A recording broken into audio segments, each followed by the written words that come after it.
뉴스 읽어드립니다. 오늘의 뉴스를 10분 만에 정리해드립니다. 미국 내 한인 이민자 대부분은 부모 세대보다 생활 수준이 더 나아진 것으로 나타났습니다. 한국보다 미국이 더 나은 점으로 더 많은 성장 기회와 더 좋은 자녀 양육 환경을 가장 많이 꼽은 가운데 의료 서비스는 아쉽다는 반응을 보였습니다. 여론조사기관 큐리서치가 아시안 이민자 설문조사 보고서를 발표했습니다. 지난 2002년 7월부터 2023년 1월까지 미 전국 총 5,036명의 아시안 이민자들을 대상으로 이뤄졌는데 이 가운데 한인 이민자들의 답변에서 나타난 것입니다. 보고서에 따르면 만약 선택의 기회가 다시 주어진다면 그래도 다시 미국으로 이민 올 것인가? 라는 질문에 한인 이민자 약 4명 중 3명 꼴인 76%가 그렇다고 답했습니다. 13%는 다른 나라로 갈 것이라고, 5%는 한국에 그냥 있겠다고 답했습니다. 모국과 비교해 미국이 더 나은 점을 여러 선택지를 주고 복수 선택하는 질문에서는 한인 이민자들은 성장 기회를 가장 많이 뽑았습니다. 아시안 이민자 전체적으로도 성장 기회를 선택한 비율이 77%로 가장 높았습니다. 공화당 대통령 후보인 도널드 트럼프 전 대통령이 사실상 11월 대선 승부를 결정지을 7개 경합주에서 지지율 상승세를 타고 있다는 여론조사 결과가 나왔습니다. 정치 전문 매체 더힐과 에머슨 대학이 대선 경합주 7곳에서 투표의 향측 유권자를 대상으로 실시한 여론조사 결과 트럼프 전 대통령은 애리조나에서 49%를 얻어 민주당 대통령 후보 카멀라 해리스 부통령을 2%포인트 차로 살짝 앞섰습니다. 트럼프 전 대통령은 또 조지아, 노스캐롤라이나, 펜실베이니아에서도 해리스 부통령에 각각 1%포인트 차로 5위를 점했습니다. 미시간과 위스콘신에서 두 후보의 지지율은 49% 동률이었으며 네바다에서만 해리스 부통령이 48%대 47%로 트럼프 전 대통령에 이기는 것으로 나타났습니다.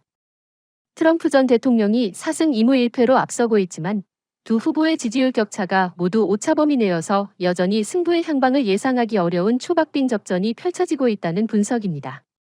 다만 같은 조사기관의 과거 여론조사를 살펴보면 대선일이 가까워질수록 트럼프 전 대통령이 상승세를 타고 있는 것으로 나타났습니다.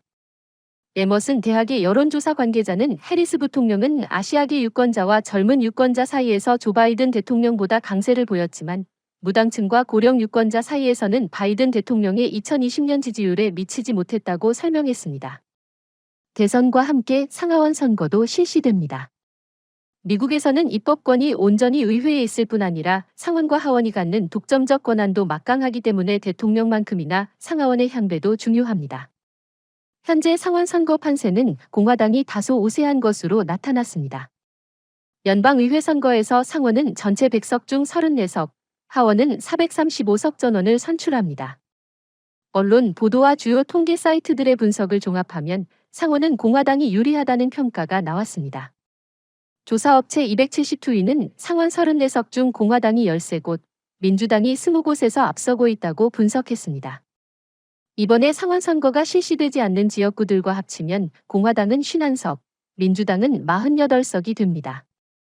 민주당이 소폭 앞서고 있는 격전지 오하이오주를 지킨다 해도 다수당이 되기는 어렵다는 평가입니다. 하원 의원 선거는 승자를 예측하기 어려운 상황입니다. 주요 언론이나 조사업체 간 예측도 엇갈리고 있습니다. 조사업체 레이스 투 화이트 하우스는 민주당의 하원 승리 확률을 64.4%, 공화당의 승리 확률을 35.6%로 전망했습니다. 유고브도 민주당의 하원 승리 확률이 57%라고 밝혔습니다. 반면 더힐은 공화당의 예상 의석을 219석, 승리 확률은 54%로 내다봤습니다. 민주당이 대선에서 승리하더라도 하원을 공화당에 내주면 4년 전 대선 결과 뒤집기 시도가 재현될 가능성도 제기되고 있습니다. 허리케인 밀턴이 플로리다를 강타하면서 야구 경기장 지붕이 뜯기고 4명이 사망하는 등 피해가 속출했습니다. 플로리다 세인트 피터즈버그에 위치한 메이저리그 팀 템파베이 레이스의 홈구장 트로피카나 필드는 밀턴 여파로 지붕 패널이 뜯겨나가는 피해를 입었습니다. 돔구장 지붕은 완전히 너덜너덜해졌고 경기장과 좌석 곳곳에 파편이 흩어졌다. 부상자는 보고되지 않았습니다. 밀턴은 전날 늦게 플로리다 템파에서 남쪽으로 112km 떨어진 시에스타 키의 카테고리 3 규모로 상륙했습니다. 이어 오늘 플로리다 전역을 휩쓸면서 인명 및 물적 피해가 잇따랐습니다. 대서양 연안의 포트 피어스 인근 한 숙박업소에선 건물이 파괴되고 최소 10명이 사망했습니다. 플로리다 상당수 지역에서 전기가 끊겨 340만 명 이상이 정전 피해를 입었습니다. 밀턴은 상륙 90분 뒤 카테고리 2로 격하됐으며 최대 지속 풍속 135km의 카테고리 1으로 케이프 커네버럴 인근을 빠져나갔습니다. 한국 뉴스입니다. 소설가 한강이 한국 작가 최초로 노벨 문학상 수상의 영예를 안았습니다. 한국인이 노벨상을 수상한 것은 2000년 평화상을 탄 고 김대중 전 대통령에 이어 두 번째입니다. 스웨덴 할리먼은 2024년 노벨 문학상 수상자로 한강 작가를 선정했다고 오늘 발표했습니다. 할리먼은 한강의 작품 세계를 역사적 트라우마에 맞서고 인간의 삶의 연약함을 드러낸 강렬한 시적 산문이라고 표현하며 선정 이유를 밝혔습니다. 할리먼은 이어 한강은 자신의 작품에서 역사적 트라우마와 보이지 않는 지배의 정면으로 맞서며 인간의 삶의 연약함을 드러낸다면서 그는 육체와 영혼, 산자와 죽은 자 간의 연결에 대해 독특한 인식을 지니며 시적이고 실험적인 문체로 현대 산문의 혁신가가 됐다고 설명했습니다. 소설가 한강은 2016년 채식주의자로 영국 최고 권위 문학상인 부커상 인터내셔널 부문을 수상했습니다. 세계 3대 문학상 중 하나로 꼽히는 부커상을 받은 것도 한강이 한국 작가로는 처음이자 현재까지 유일합니다. 한동훈 국민의힘 대표가 김건희 여사와 관련해 연일 작심 발언을 이어가고 있습니다. 김 여사의 공개활동 자제를 촉구한 데 이어서 이번에는 도이치모터스 주가 조작 의혹에 대해 국민이 납득할 만한 결과를 검찰이 내놔야 한다고 밝혔습니다.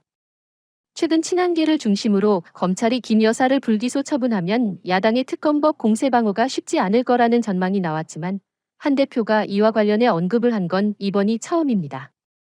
복수의 대통령실 고위 관계자는 도이치모터스 관련 수사는 검찰이 알아서 할 일이라고 말을 아꼈습니다. 윤석열 대통령이 한 대표의 독대 요청을 받아들여 재보궐선거 이후 만남이 이뤄질 거라는 소식이 알려진 직후에 나온 발언들이라 여권 반응에 관심이 쏠렸습니다. 끝으로 날씨입니다. 남부 캘리포니아 오늘 선선한 날씨 이어지겠습니다. LA와 오렌지 카운티는 낮 최고 기온은 82도, 밤 최저 기온은 59도 예상됩니다. 델리와 일랜드 엠파이어 지역 낮 최고 기온은 89도, 밤 최저 기온은 56도 전망됩니다. 해안가 지역은 낮 최고 기온 70도, 밤 최저 기온 61도 예상됩니다. 산간 지역 낮 최고 기온은 74도, 밤 최저 기온은 40도, 사막 지역은 낮 최고 기온은 92도, 밤 최저 기온은 51도 전망됩니다. 오늘의 뉴스 읽어드렸습니다. 고맙습니다.